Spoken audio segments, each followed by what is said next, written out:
Buenos días, bienvenidos a una nueva clase. Hoy atacamos de nuevo el Poder Judicial. Estuvimos viendo hace unos días la primera parte correspondiente al Poder Judicial, en la que veíamos la organización territorial de jueces y tribunales. Hoy lo que vamos a conocer es la composición y las funciones del Consejo General del Poder Judicial. Si habéis llegado a este tema o si lo habéis estudiado antes o bueno, si conocéis de qué va esto, pues bueno, sabréis lo que os acabo de decir, que es algo muy teórico.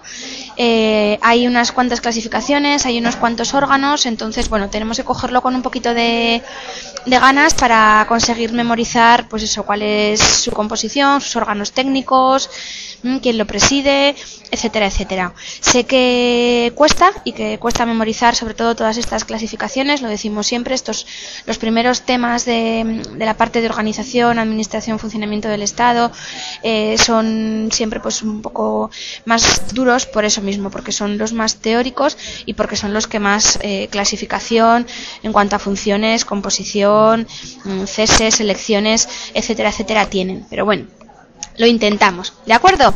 Venga, pues vamos allá. Bueno, ¿dónde está regulado el Consejo General del Poder Judicial?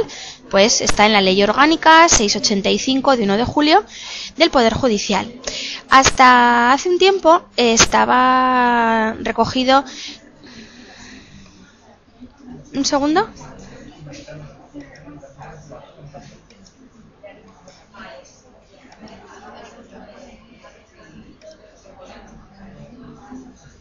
Vale, espero que me escuchéis ahora. ¿Se me oye? Vale, perfecto. Gracias. Bueno, pues estaba regulado en otros artículos de la Ley Orgánica del Poder Judicial. Lo que ocurre es que, bueno, pues se decidió que merecía un libro aparte debido a su extensión y a su importancia dentro del Poder Judicial. Por eso se pasó al final de la norma. Los artículos anteriores están derogados, pero los tenemos a continuación, como os digo, al final de la Ley Orgánica del Poder Judicial, en lo que constituye su libro octavo, que son los artículos 558 a 642. Lo mismo que estamos haciendo estos días con todos los órganos y con los procedimientos, etcétera. He intentado hacerlo de la forma más esquemática posible para que sea más sencillo quedarse en un primer estudio o en una simple vista con las cositas más relevantes. Pero bueno, os aconsejo también que vayáis a la norma porque es más extensa, por si queréis, pues eso, echar un vistazo al articulado de forma completa, ¿de acuerdo? Aunque aquí hemos recogido prácticamente todo, pero eso de una forma pues más esquemática, ¿de acuerdo?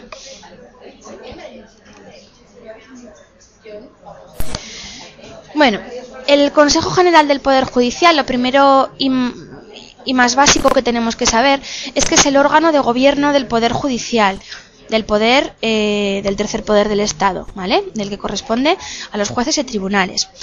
Como es el órgano de gobierno, lo lógico es que ejerza su competencia en todo el territorio nacional. ¿Por qué? Porque el Poder Judicial es para todo el Estado, independientemente de que después tengamos varios niveles territoriales de juzgados y tribunales, cada uno con sus competencias. Pero bueno, el Poder Judicial es uno de los poderes del Estado, junto con el Ejecutivo y el Legislativo. Entonces, su órgano de gobierno, lo normal es que también tenga competencia nacional. Bueno, de acuerdo con la Constitución y con la Ley Orgánica del Poder Judicial. ¿Dónde tiene la sede? Pues en la capital, en la Villa de Madrid, que es lo que nos dice la ley. Las leyes nos suelen decir, en lugar de en Madrid, en la Villa de. Por eso yo también os lo transcribo así. Los presidentes y demás órganos de gobierno, de juzgados y tribunales están subordinados al Consejo General del Poder Judicial. El Consejo General del Poder Judicial es el principal, es el que sobrevuela, es el que manda. Todos los demás subordinados al mismo. ¿Para qué? Para que vayan todos en la misma línea. Bueno, tiene unas cuantas funciones que vamos a ir viendo.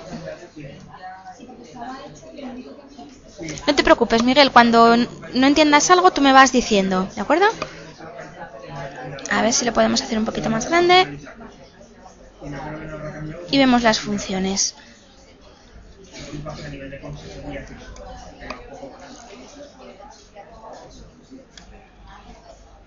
Sí, es Madrid, pero como os digo, en las normas, sobre todo en las que pues ya tienen unos cuantos años, pues nos pone siempre la Villa de Madrid. Pero sí, es Madrid, Madrid capital. Bien. Como atribuciones, no solamente es esta diapositiva, tenemos más, pero bueno, es que son muchas. No os pido, porque sé que es muy complicado aprendérselas de memoria todas, pero bueno, sí quedarnos sobre todo con las primeras de ellas o con una idea general de qué es eso a lo que se dedica el Consejo General del Poder Judicial. Propone el nombramiento del presidente del Tribunal Supremo y del Consejo General del Poder Judicial, que como veremos es la misma persona. Proponer el nombramiento de jueces, magistrados y magistrados del Tribunal Supremo. Propone el nombramiento de 2 magistrados del Tribunal Constitucional. Es oído por el Gobierno antes de que sea nombrado el Fiscal General del Estado. Interpone conflicto de atribuciones entre órganos constitucionales del Estado en los términos previstos por la propia Ley Orgánica del Poder Judicial. ¿Recordáis alguno de los órganos constitucionales que hemos estado viendo estos días?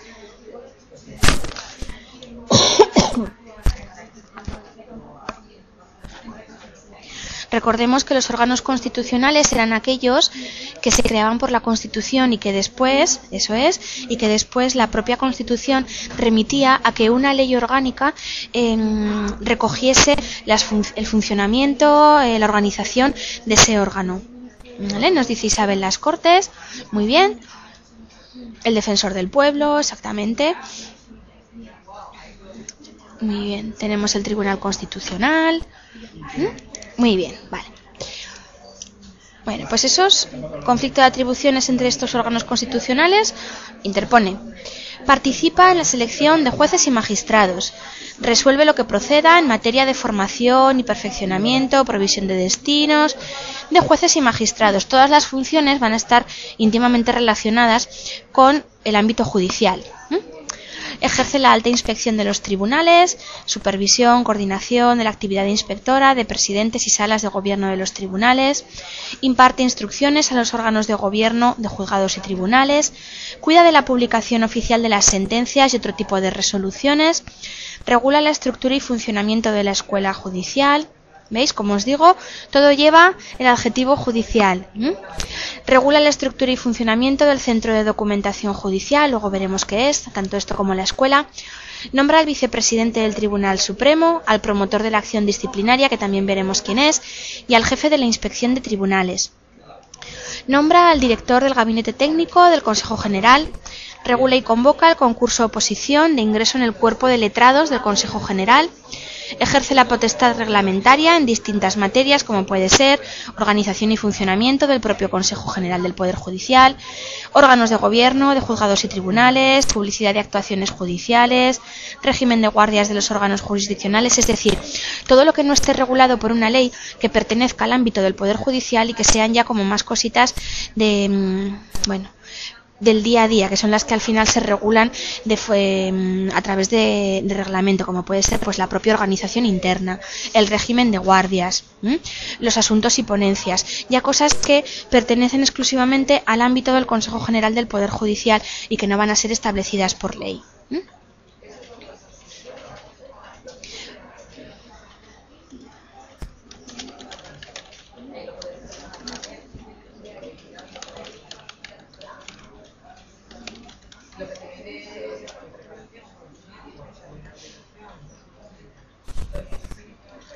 ¿Me escucháis?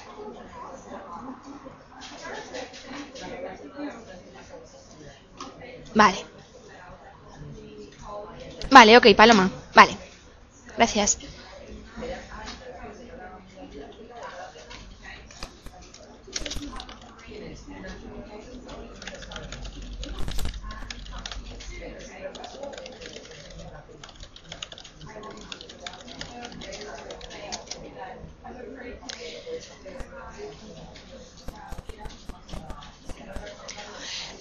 Elabora y ejecuta su propio presupuesto, aprueba la relación de puestos de trabajo del personal funcionario a su servicio, colabora con la autoridad de control en materia de protección de datos en el ámbito de la Administración de Justicia, recibe las quejas de los ciudadanos relacionadas con la Administración de Justicia, elabora y aprueba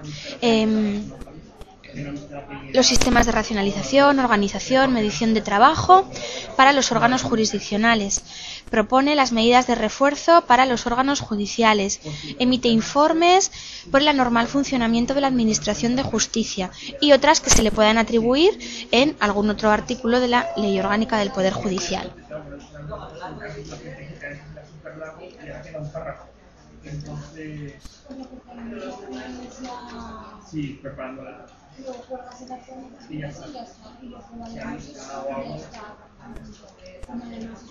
Espero que ahora me escuchéis un poco mejor. Como os decía hace un momento, para identificar, aunque no nos aprendamos de memoria, las funciones del Consejo General del Poder Judicial, si las vemos escritas es muy fácil detectarlas. ¿Por qué? Por eso que os decía de que llevan el adjetivo judicial detrás o delante, o que tienen que ver con los tribunales, con los órganos jurisdiccionales. Pues todas esas estarán atribuidas al Consejo General del Poder Judicial, porque es el órgano de gobierno, como hemos dicho, del Poder Judicial. ¿Vale? Bueno, pues seguimos. Al Consejo General del Poder Judicial hay que someterle anteproyectos de ley y disposiciones generales cuando se trate de todos estos apartados. Cuando sean modificaciones de la propia Ley Orgánica del Poder Judicial, determinación y modificación de las demarcaciones judiciales, así como de su capitalidad, las demarcaciones judiciales que son el ámbito territorial donde están establecidos, ¿vale? Donde están establecidos los juzgados y tribunales. A ver, tiene Abigail una pregunta. No, tranquila, Abigail. Normalmente todas las funciones, independientemente del órgano que sea, se recogen en un artículo. Entonces, muchas veces no es un numerus clausus, no es una lista cerrada, sino que muchas veces nos dice y otras que puedan estar atribuidas por otras leyes, o por esta ley, o por la ley X. Entonces es porque a lo largo de una norma se nos puede hablar de que tenga que intervenir, en este caso, el Consejo General del Poder Judicial en algún momento determinado. Eso, por ejemplo, sería otra función que no está recogida como tal en uno de los apartados del artículo que indica las atribuciones. No hace falta que la busque, sino simplemente saber que puede haber otros momentos en que tenga que intervenir, ¿vale?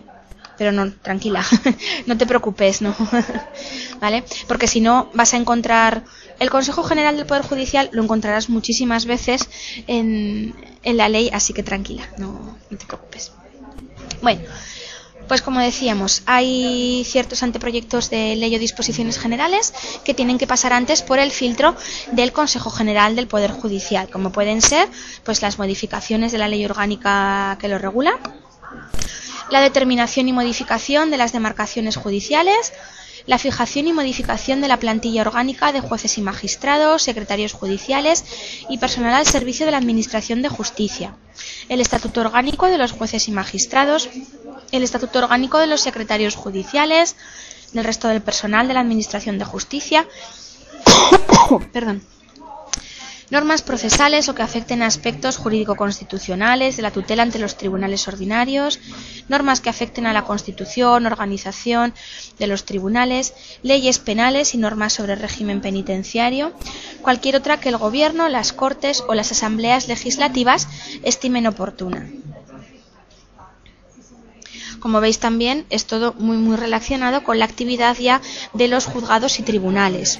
Organización, funcionamiento de juzgados y tribunales, modificación de normas relativas al Poder Judicial. Bueno, el Consejo General también ejerce una actividad internacional que tiene que llevar a cabo en coordinación con el Ministerio de Asuntos Exteriores y de acuerdo con las directrices en materia de política exterior. Como estamos en un nivel supranacional, pues por supuesto tendrá que estar de acuerdo con toda esa normativa internacional. Pero eso, que sepamos que no lo hace por sí mismo, sino que se tiene que coordinar con el Ministro de Asuntos Exteriores.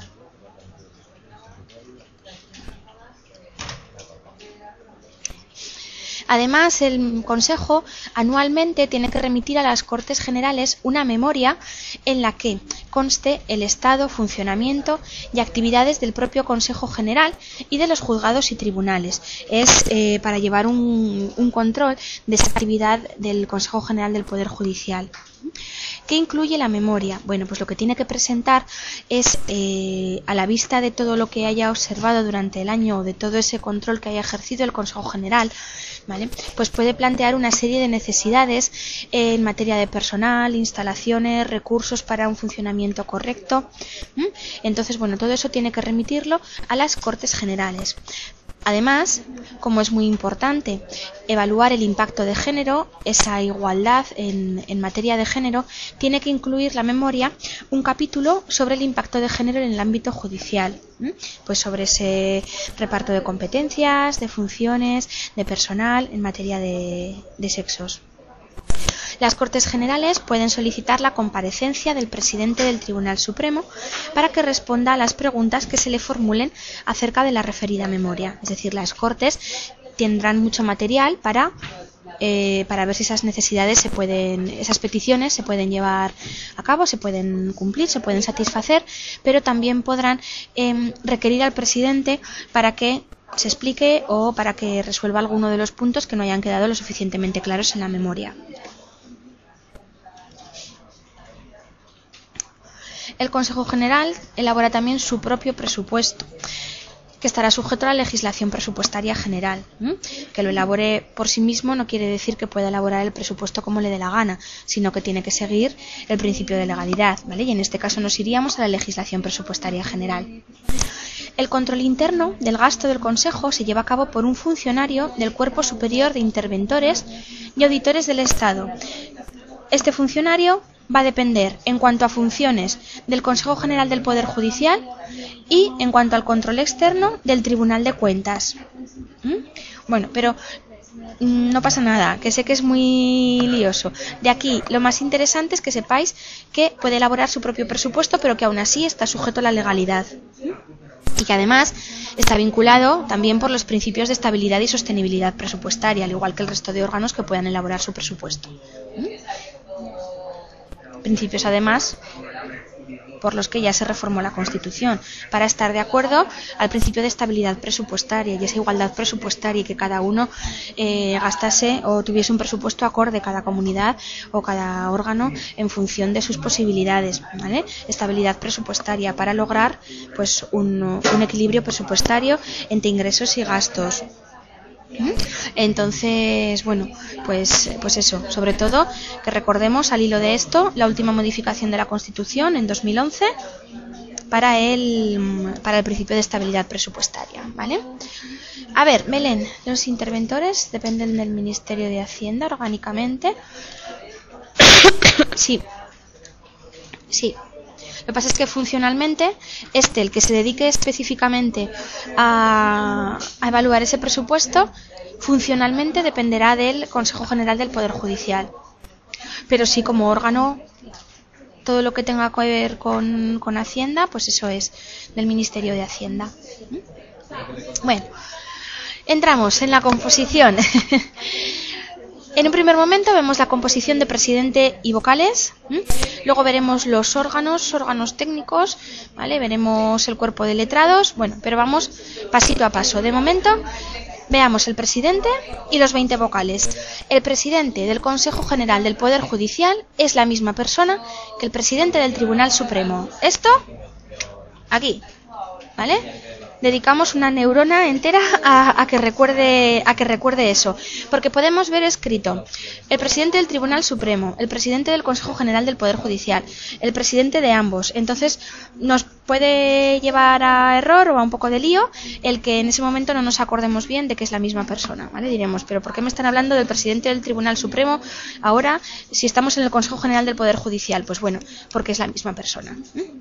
Bueno, y luego serán 20 vocales, 12 de ellos son jueces o magistrados en servicio activo de la carrera judicial, y 8 serán juristas de reconocida competencia. Juristas en general, que se dediquen al estudio, a la investigación, a la docencia del derecho. Bueno, los vocales van a ser designados por las Cortes Generales. Cada una de las cámaras, Congreso y Senado, van a elegir a 10 vocales. El Congreso elige a 10, el Senado elige a 10. ¿Qué mayoría se exige? 3/5 de los miembros. De esos 10 que va a elegir cada una de las cámaras, 4 van a ser juristas de reconocida competencia con más de 15 años en el ejercicio de la profesión y 6 van a corresponder al turno judicial. Para el turno de juristas de reconocida competencia con más de 15 años de ejercicio, pueden ser jueces o magistrados que no se encuentren en servicio activo en la carrera judicial y que cuenten con más de 15 años de experiencia profesional. ¿Vale? Por su parte, el turno judicial, cualquier juez o magistrado en servicio activo en la carrera judicial, a no ser que esté impedido, va a poder presentar su candidatura. Uy, perdón. Vale. Sí, un segundo. Eso. Sí, volvía por algo. Lo que pasa es que en el momento vemos que son 12 en servicio activo, 6 por cada una de las cámaras, 8 juristas de reconocida competencia, 4 por cada una de las cámaras. Así hacen un total de 10 en cada una de las cámaras. Las cámaras, además, por si acaso, van a designar 3 suplentes, tanto para el turno de juristas como para el turno judicial, es decir, designarán 6 suplentes, 3 para cada uno de los turnos. La designación de vocales no puede recaer en vocales del Consejo saliente.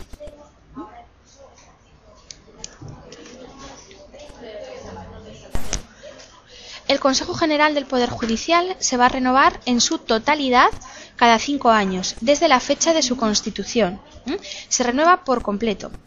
Eso sí, 4 meses antes de que expire el plazo, el mandato, como se va a renovar por completo, hay que tener cierta previsión, porque si no, todos los miembros van a ser renovados, entonces nos quedaríamos un poquito colgados en cuanto a conocimiento, funciones y organización, sobre todo. Entonces, bueno, pues 4 meses antes, el presidente del Tribunal Supremo y del Consejo General dispondrá la remisión a los presidentes del Congreso de los Diputados y del Senado de los datos del escalafón y del registro de asociaciones judiciales sobrantes en dicha fecha en el Consejo, es decir, quienes pueden ser elegibles. Y la apertura del plazo de presentación de candidaturas para la designación de los vocales correspondientes al turno judicial. Estos se tienen que apuntar por sí mismos, los otros van a ser elegidos. ¿Vale? Los que son de reconocida competencia, etcétera, etcétera, se remiten por el presidente a los presidentes del Congreso y del Senado para que ellos elijan.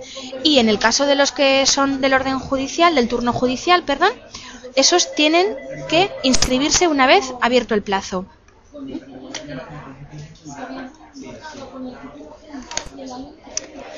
Los vocales van a ser nombrados por el rey mediante real decreto una vez que hayan sido elegidos 10 por cada una de las cámaras. Van a tomar posesión prestando juramento o promesa ante el rey y después se celebra la sesión constitutiva. La toma de posesión y la sesión constitutiva tiene que tener lugar dentro de los 5 días posteriores a la expiración del anterior consejo, a no ser que los vocales no se hubiesen designado en plazo, pero si no, van a ser 5 días. En cuanto al presidente del Tribunal Supremo y del Consejo General del Poder Judicial, es la primera autoridad judicial de la nación. Ostenta la representación del Poder Judicial y del Consejo General del Poder Judicial. Para ser elegido, ¿qué requisitos se piden? Bueno, ser miembro de la carrera judicial con la categoría de magistrado del Tribunal Supremo y reunir las condiciones exigidas para ser presidente de sala del Tribunal Supremo. O bien, ser un jurista de reconocida competencia con más de 25 años de antigüedad en el ejercicio de su profesión. Bueno, pues tenemos, o tanto, que pueda ser alguien de competencia reconocida con más de 25 años de antigüedad sin necesidad de que sea un miembro del Tribunal Supremo, o bien que ya estuviese prestando servicios en el Tribunal Supremo como magistrado y que además pudiese ser presidente de sala del mismo.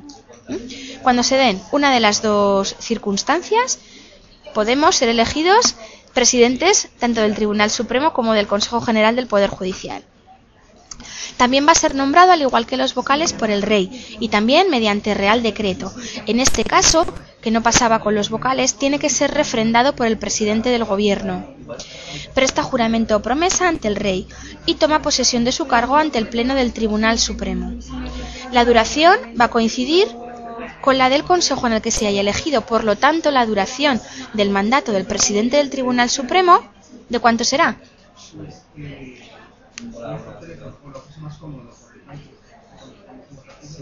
Eso es, de 5 años. ¿Vale? Ya lo tenemos. Vale. El presidente puede ser reelegido por una sola vez para un nuevo mandato. Es decir, que como mucho estará 10 años seguidos.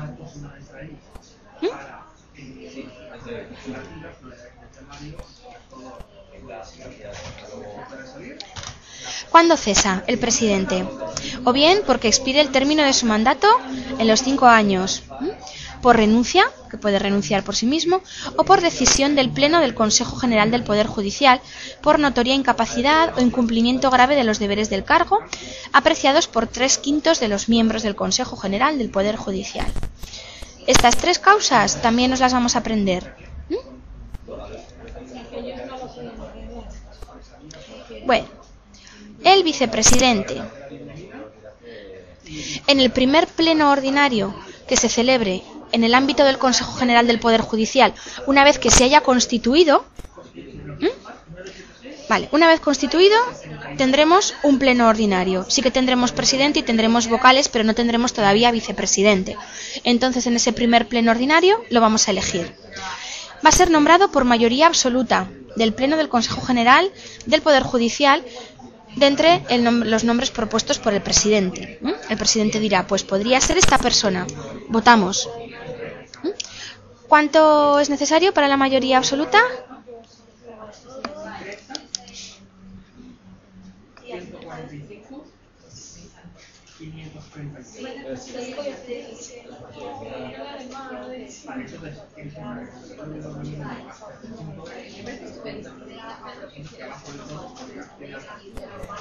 Eso es, perfecto. No, es la mitad más 1, eso es. Las 3/5 partes es una mayoría cualificada. Eso. Vale, gracias chicos. Cuando nos dicen, Miguel, que tienen que ser 3/5, ya se nos está dando un número. 2/4, el número que sea. Eso es lo que se entiende por mayoría cualificada, porque se nos exige una fracción exacta. La mitad más 1 es la mayoría absoluta. Y luego, cuando tenemos, por ejemplo, de 10, pues imaginemos que sean 10 las personas que tienen potestad para emitir voto, pues que tenemos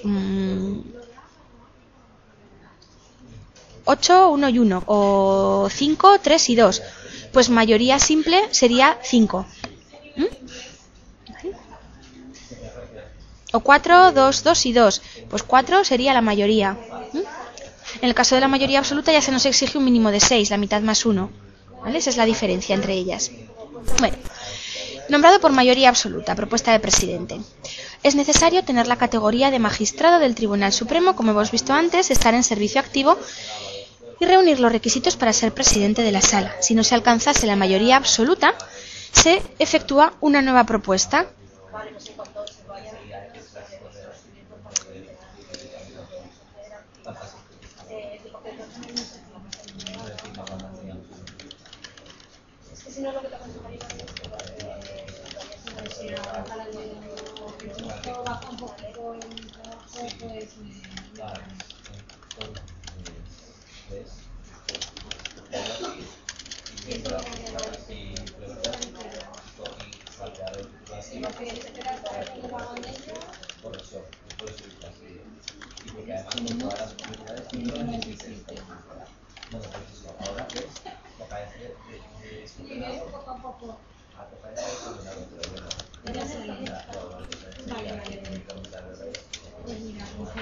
Bueno, si no se alcanzase esa mayoría, lo que tendría que hacer el presidente es proponer un nuevo candidato hasta que se decidiese de nuevo por esa mayoría que se exige. Vale.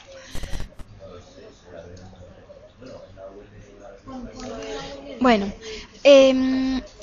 para el caso del presidente hemos visto que tenía que ser magistrado del Tribunal Supremo o jurista de reconocida competencia. En este caso, solamente la posibilidad que se da o el requisito que se exige es tener la categoría de magistrado del Tribunal Supremo, etcétera, etcétera, poder ser presidente de sala. Aquí no se da la opción de que sea un jurista de reconocida competencia. ¿Cuándo cesa el vicepresidente? Pues por causa justificada por el Pleno del Consejo General del Poder Judicial, con el voto favorable de 3/5 de los miembros del Pleno.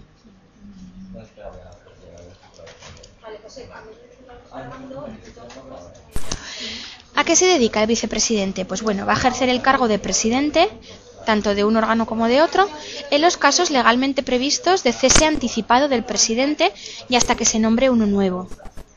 Presta al presidente la colaboración necesaria o le sustituye en los supuestos de vacante, ausencia o enfermedad. Es miembro nato. ¿Os acordáis de la definición de miembro nato o de qué decíamos que era un miembro nato? De la sala de gobierno de dicho tribunal, del Tribunal Supremo. ¿Alguien me decía lo que era el miembro nato?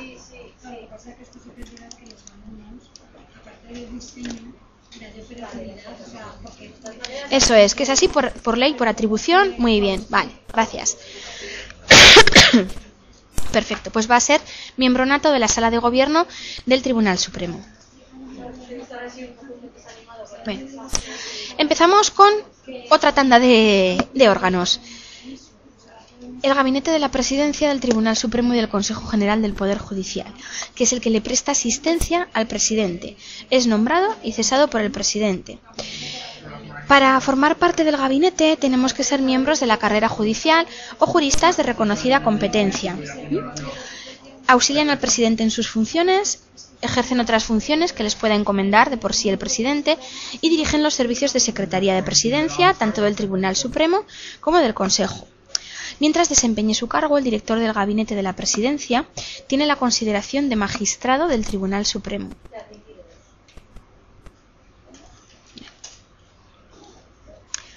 Seguimos. Uy, aquí se me ha quedado un 2, os lo quito luego. Además de las funciones que hemos visto de estos órganos, van a existir comisiones, que son las que vamos a ver ahora, y los miembros del cuerpo de letrados, ¿vale? Que son los que vamos a ver a continuación. Esto es lo que nos dice esta diapositiva. Lo que pasa es que se me ha olvidado quitar esto aquí. En alguno de los casos podría el presidente intervenir, pero por ejemplo el vicepresidente no va a ejercer otras funciones que las que tenga encomendadas por la ley, es decir, que aquellas que ya hemos visto, ¿sí? Bueno, vamos a ver. La presidencia. La presidencia es una función inherente al cargo de presidente del Tribunal Supremo y del Consejo General del Poder Judicial.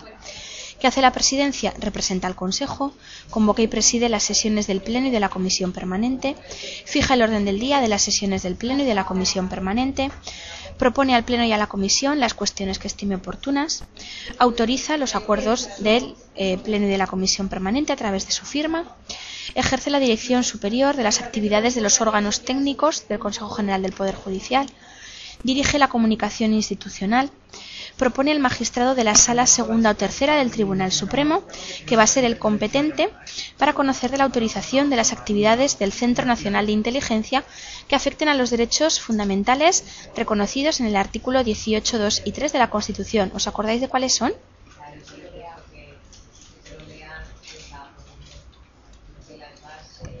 Si no se acuerda nadie, que no tenéis por qué acordaros ahora mismo, os los digo yo. Muy bien, perfecto, gracias chicos. Inviolabilidad de domicilio y secreto de las comunicaciones. Nombra y cesa al director del Gabinete de la Presidencia y al director de la Oficina de Comunicación, también al personal eventual. Propone al Pleno el nombramiento del vicepresidente del Tribunal Supremo, del secretario general y del vicesecretario general. Encarga cometidos a vocales concretos o a grupos de trabajo y otras que puedan aparecer en la Ley Orgánica del Poder Judicial. El Pleno, por su parte, ¿qué es lo que hace? Exclusivamente esto que vamos a ver a continuación. Propone el nombramiento por mayoría de 3/5 de los 2 magistrados del Tribunal Constitucional, cuya designación corresponde al Consejo General del Poder Judicial. Propone el nombramiento del presidente del Tribunal Supremo y del Consejo General. Nombra al vicepresidente del Tribunal Supremo, al secretario general y al vicesecretario general del Consejo. Nombra o propone nombramientos y promociones con margen de discrecionalidad o en caso de que tengan que ser valorando méritos. Interpone el conflicto de atribuciones entre órganos constitucionales del Estado. Tiene potestad reglamentaria. Aprueba el presupuesto del Consejo y recibe la rendición de cuentas de su ejecución. aprueba la memoria anual que tenía que ser remitida a las Cortes Generales con esas necesidades que el Poder Judicial pudiese tener o plantear. Resuelve los recursos de alzada interpuestos contra acuerdos sancionadores de la Comisión Disciplinaria. Aprueba informes sobre las disposiciones que se someten a su dictamen por el Gobierno o las cámaras. El Pleno, además, tenemos que saber que se puede reunir tanto en sesión ordinaria como en sesión extraordinaria. En sesión ordinaria será a convocatoria del presidente una vez al mes. Y en sesión extraordinaria se reunirá. Sesión ordinaria es la que está predeterminada y sesión ordinaria es la que se convoca de forma urgente o imperiosa por la importancia del tema que se va a tratar o por la urgencia del mismo. Entonces no está datada, no está prevista. Entonces se celebrará extraordinaria si se considera oportuno por el presidente o 5 vocales para ejercer alguna de las funciones que tiene encomendadas, o sea, si fuese necesario para dar cumplimiento en plazo a alguna de las competencias atribuidas al Pleno. Es decir, si el Pleno no va a llegar en plazo a cumplir alguna de sus funciones, se puede celebrar una sesión extraordinaria. En la sesión en la que se tenga que proceder a la elección del presidente del Tribunal Supremo y del Consejo, será necesaria para la válida constitución del Pleno al menos la presencia de 12 de los 20 miembros, un poquito más de la mitad. En el resto de casos, para la válida constitución del Pleno, es suficiente con la mitad de los vocales, con 10, y además del presidente. En la anterior no nombramos al presidente porque va a ser elegido. Vale, Isabel, me alegro. Sí, es la forma de actuación, eso sería, Miguel, sí, podríamos equiparar las formas de actuación. La reunión en pleno, sí, ¿vale? Porque es donde se van a tratar todos esos asuntos, eso es. Bueno. La comisión permanente. ¿Por qué se le llama permanente? Pues porque va a estar permanentemente ¿vale? En servicio, aun en el supuesto de que se haya terminado el mandato y tengamos que volver a constituir un nuevo consejo. Pues para todas esas funciones o todas esas necesidades que hay que cubrir durante ese tiempo. El Pleno del Consejo elige anualmente a los vocales integrantes de la comisión permanente. Está compuesta por el presidente y 5 vocales, 3 del turno judicial y 2 del turno de juristas.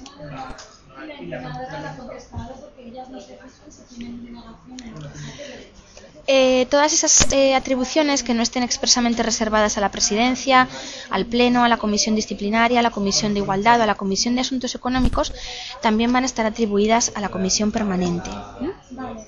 También prepara las sesiones del Pleno.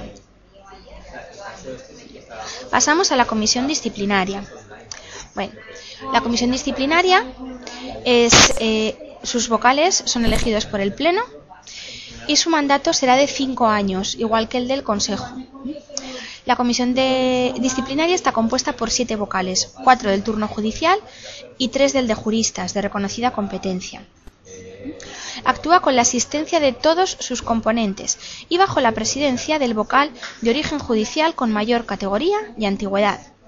En caso de imposibilidad o ausencia justificada de alguno de los componentes, se sustituirá al vocal. ¿Por qué? Porque no podemos permitir que falte uno. Tiene que ser sustituido, porque como se va a encargar de imponer las sanciones correspondientes, tienen que estar todos los 7 vocales presentes. Resuelve los expedientes disciplinarios incoados por infracciones graves y muy graves e impone, en su caso, las sanciones que correspondan a jueces y magistrados, con la sola excepción de aquellos supuestos en que la sanción propuesta sea la separación del servicio. Los acuerdos sancionadores se pueden recurrir en el plazo de 1 mes. Conoce de los recursos de alzada también. Y recibe quejas sobre el funcionamiento de los órganos judiciales, denuncias, inicia e instruye expedientes disciplinarios y presenta a los altos cargos ante la comisión disciplinaria.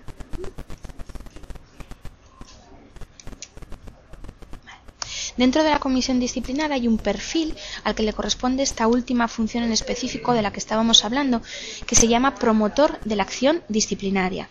Y ahora vemos en concreto a qué se dedica, ¿vale? O quién es esta persona. Bueno, es un perfil nombrado por el Pleno y su mandato coincide con el del Consejo. Una vez que esté vacante la plaza de promotor, el Consejo hace una convocatoria de entre los magistrados del Tribunal Supremo y magistrados con más de 25 años de antigüedad en la carrera judicial. Va a permanecer en servicios especiales en la carrera judicial y ejerce exclusivamente las funciones inherentes a su cargo como promotor. Solamente puede ser cesado por incapacidad o incumplimiento grave de sus deberes, que van a ser apreciados por el Pleno mediante mayoría absoluta. Mientras desempeña el cargo, tiene consideración honorífica de magistrado del Tribunal Supremo. ¿A qué se dedica? A instruir los expedientes disciplinarios. La instrucción es el comienzo, todas esas labores de averiguación, esas primeras diligencias que se tienen que hacer cuando incoamos un procedimiento, cuando iniciamos un procedimiento o un expediente. Pues él va a ser el encargado de esas primeras averiguaciones y esos primeros trámites, ¿vale? Para que después decida la comisión disciplinaria, ¿vale? Bueno, otro de los órganos es la Comisión de Asuntos Económicos, que es elegida anualmente, ¿vale?, por el Pleno del Consejo General del Poder Judicial y está integrada por 5 vocales. La Comisión de Asuntos Económicos actúa con asistencia al menos de 3 de sus componentes. ¿De qué se encarga? Pues de realizar estudios y proyectos de carácter económico y financiero y de controlar la actividad financiera y contable de la gerencia y otras que resulten necesarias para el correcto desarrollo de las funciones del Consejo en materia económica.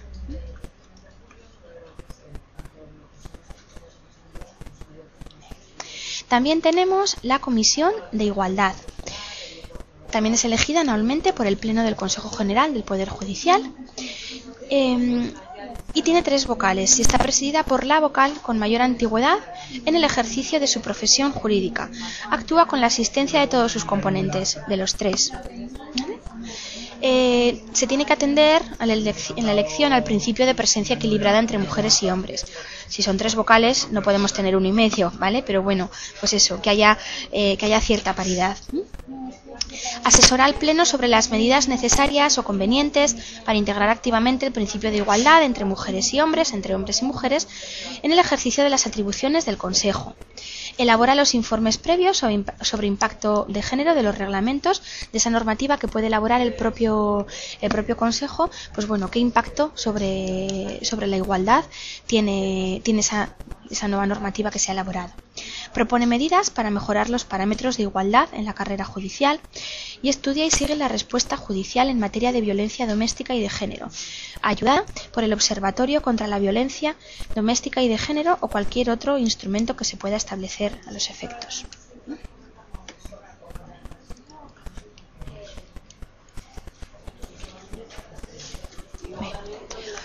Tenemos, como habíamos dicho, como habíamos avanzado, también unos órganos técnicos, que son los que tramitan y preparan los asuntos de los que haya de conocer el Pleno y las comisiones, cada uno dentro de su ámbito de competencias. Tenemos la Secretaría General, que es la que dirige y coordina el resto de los órganos técnicos. Tenemos el Servicio de Inspección, que comprueba y controla el funcionamiento de los órganos de la Administración de Justicia. Tenemos el Gabinete Técnico, que es el que asesora y asiste a los órganos del Consejo. La Escuela Judicial, que como su propio nombre indica, pues se encarga de seleccionar y formar a jueces y magistrados.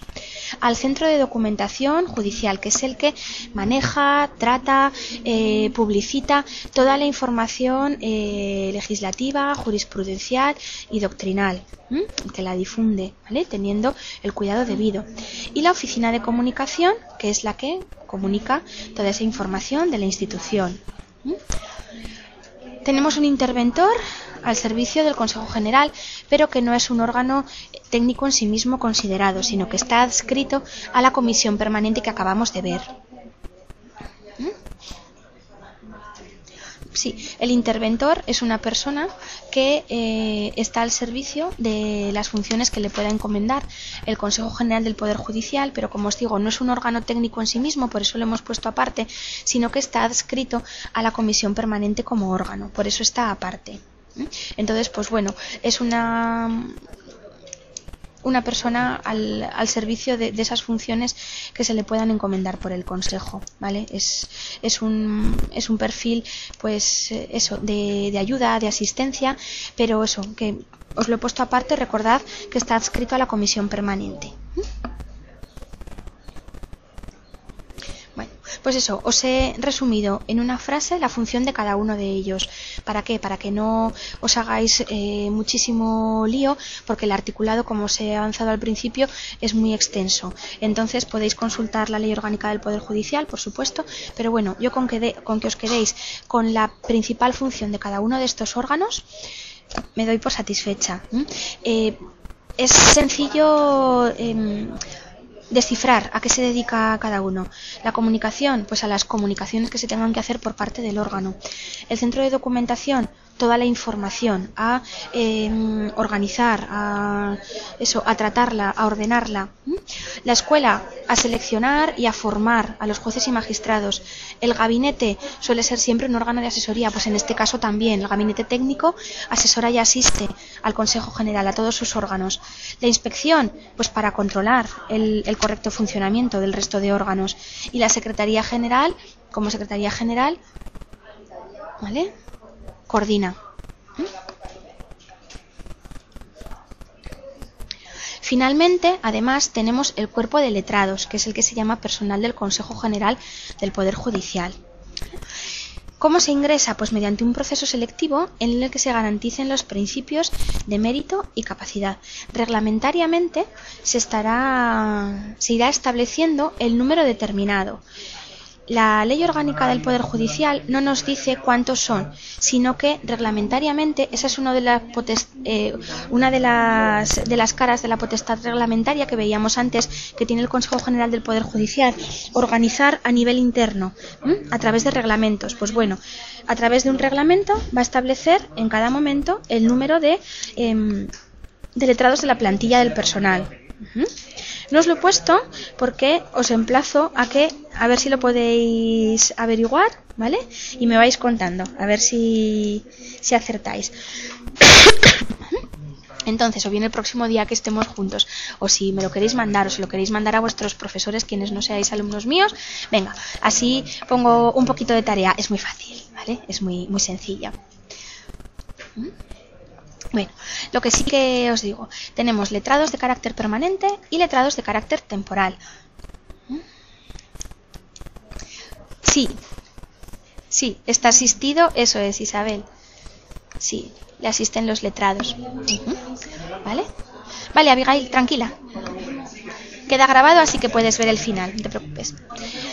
Bueno, tenemos letrados de carácter permanente, que son los que acceden por concurso o oposición. Necesitan licenciatura o el grado en Derecho. Gracias por venir, Abigail. ¿Vale? Entonces, bueno, concurso-oposición, pues concurso de méritos más las pruebas de selección correspondientes, de conocimientos. Y luego tenemos letrados de carácter temporal, que son miembros de la carrera judicial o fiscal, del cuerpo de secretarios o funcionarios de carrera del nivel A1, que es el más alto, licenciatura o grado. Acceden por concurso de méritos, por un periodo inicial de 2 años, que se puede renovar anualmente sin que se exceda de 10 en la prestación de servicios. Vale, los de carácter permanente, concurso, oposición, y los otros, como ya tienen reconocido, como ya han pasado esa oposición en su día para ser miembros de la carrera judicial o del cuerpo secretarios o del nivel A1, ya han hecho esa oposición. Ahora solamente se les requiere los méritos para su elección y para que ingresen en el cuerpo de letrados. 2 años, los otros serán permanentes, no tienen un tope hasta su cese, y los de carácter temporal, como mucho, pueden estar 10 años prestando servicios. ¿De acuerdo? Y con esto terminamos el Consejo General del Poder Judicial. Vale, nos dice Miguel que el nivel A1.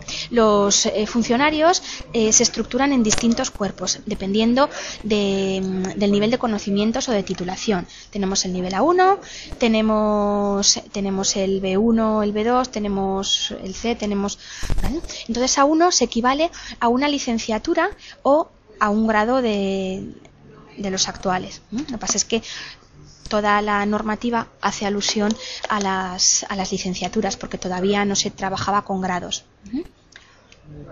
Y en el nivel B1, por ejemplo, en el nivel A2 teníamos a los antiguos diplomados. Eso es. Luego vuelven, eso es, Isabel, luego vuelven a sus puestos de origen. Eso es.